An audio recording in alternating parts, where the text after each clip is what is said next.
Aksesi në financë për ndërmarrjet mikro të vogla dhe të mesme rezulton të jetë përmirësuar gjatë 2025-s. Megjithatë, përthithja dhe vlera produkteve kushtuar grave sipërmarrëse mbetet tepër e ulët. Sipas një raporti të Këshillit të Investimeve, një sër instrumentash financiare kanë rritur mbështetjen për ndërmarrjet e vogla dhe të mesme gjatë vitit të kaluar. Nga shkurti 2025-s, Banka e Shqipërisë prezantoi një skemë të refinancimi në vlerën prej 25 miliard lekësh, e kushtuar për mbështetjen e ndërmarrjeve të vogla, të mesme dhe të mëdha që operojnë kryesisht në sektorin e bujqësisë, agroturizmit e të tjera. Skema synonte lehtësimin e aksesit në financë për këto biznese përmes kushteve të favorshme të kreditimit, me norma të reduktuara interesi që variojnë nga 2% për kreditë mbuluara me garanci sovrane deri në maksimumin 3.5%. Për ato të bazuara në analizat e riskut të bankave të nivelit të dytë, kredit po ofrohen në lekë dhe vetëm për investime.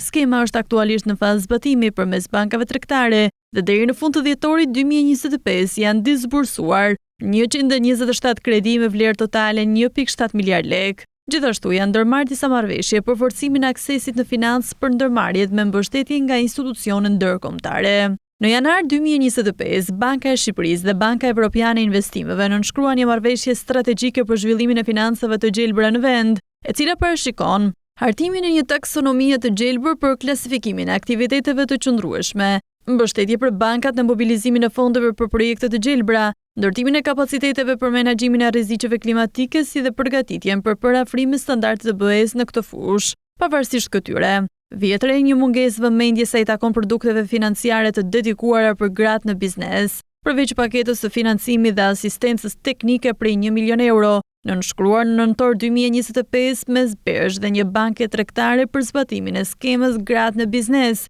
Ky aspekt nuk evidentohet as në skemën e re të Bankës së Shqipërisë dhe as në marrëveshje të tjera në sektorin bankar, duke kërkuar fokus të shtuar në përputhje me rekomandimet për përfshirje financiare gjinore. Për te aktiviteteve të ndërmarra nga Banka e Shqipërisë në zbatim të strategjisë për edukimin dhe përfshirjen financiare 2024-2026, disa banka tregtare kanë ndërmarrë nisma individuale në promovimin e njohurive financiare dhe mbështetjen për sipërmarrjen.